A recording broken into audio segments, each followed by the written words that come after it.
আজকে সিবিএসইর দ্বাদশ শ্রেণীর ব্যাকরণ অংশের অত্যন্ত গুরুত্বপূর্ণ একটি অধ্যায় স্বরসঙ্গতি নিয়ে আমি আলোচনা করছি। স্বরসঙ্গতি নামটির মধ্যেই স্বরসঙ্গতির প্রকৃত অর্থ লুকিয়ে আছে। তো স্বর শব্দটির অর্থ হলো স্বরধ্বনি, আর সঙ্গতি শব্দের অর্থ হলো সমান রূপ বা একই গতি।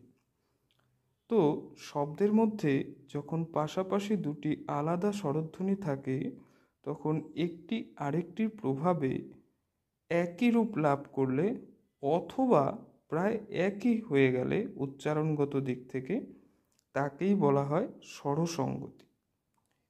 তো এই স্বরসঙ্গতির কিছু উদাহরণ আমি এখানে দিয়ে দিচ্ছি এবং তোমাদের সুবিধার্থে এই স্বরসঙ্গতির বিষয়টিকে আমি দুটো উদাহরণ পুরো ভেঙে বুঝিয়ে দিয়েছি। দেশি শব্দটি যখন দেশি বলে উচ্চারিত হয় তখন সেখানে স্বরসঙ্গতি ঘটে। বিলাতি হয়ে যায় বিলিতি, প্রথমে আকার ছিল, পরে সবগুলোতেই হর্ষি চলে এসেছে।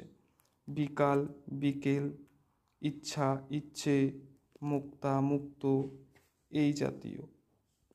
সিবিএসইর দ্বাদশ শ্রেণীতে তোমাদের এতটুকু লিখলেই হচ্ছে পুরো নম্বর চলে আসবে।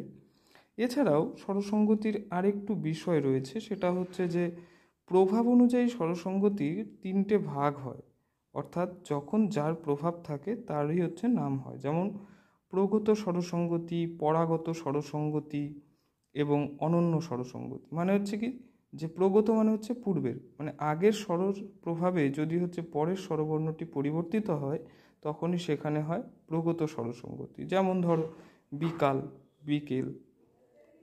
পরাগত স্বরসঙ্গতি মানে যেমন পরবর্তী স্বরের প্রভাবে পূর্ববর্তী স্বরের পরিবর্তন হয়ে গেলে সেটা হয়ে যায় পরাগত স্বরসঙ্গতি, যেমন বিড়াল বেড়াল। আবার অনন্য স্বরসঙ্গতি বলে আরেকটি আছে, যখন দুটোর কোনোটি মানে কি, যে পরস্পর দুটোই হচ্ছে কি বদলে যায়, অর্থাৎ কি দুটি স্বরধ্বনি পরস্পরকে প্রভাবিত করলেই তখন হয় পরাগত অনন্য স্বরসঙ্গতি। যেমন ধরো নাটকিয়া নাটকে, শেফালি শিউলি, এই ধরনের। তো তোমাদের এই এতটুকু লিখলেই হচ্ছে কি পুরো নম্বর তোমরা পেয়ে যাবে। বিষয়টিকে বুঝিয়ে দেওয়া হলো সহজভাবে। ধন্যবাদ।